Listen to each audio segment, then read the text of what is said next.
All right, how to make the water dispensers for your chickens. I've got these new things. I took out the other old water thing out, and I made this out of some Lowe's buckets or whatever. So you get these in a kit. I think you get 12 of these in a package. They're pretty easy. You drill the hole.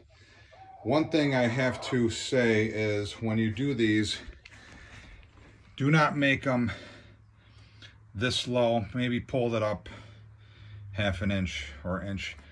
I was a little too hasty when I did these and I made them a little too low. So what happens is when you put these down, the cup will tend to do this. It'll hit the blocks, whatever you happen to have these on, and it'll cause it to just leak like that.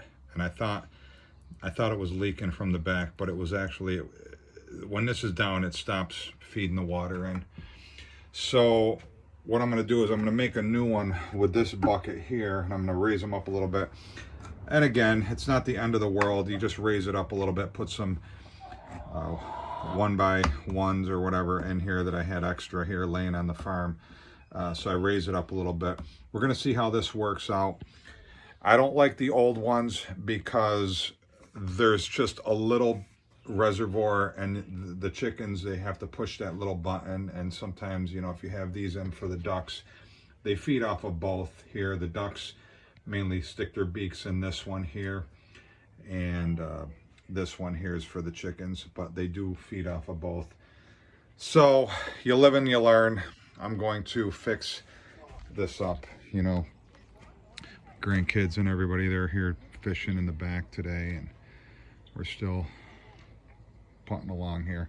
I did put the bricks in here, and they have been standing on this for the cooling platform for the chickens actually. And as far as the chicks go,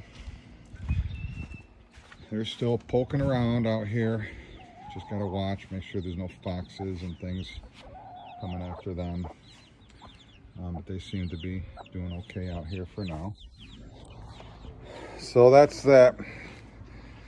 So I'm just gonna fix another one of these buckets and get them corrected here, but this is how you learn. The buckets here, you know, we improvise with a couple of these. They seem to be working. We're collecting eggs. Here's an egg in one here too. So we'll get the egg out of here. So there you go. On Honey I'm Homestead, we're just keep pushing along.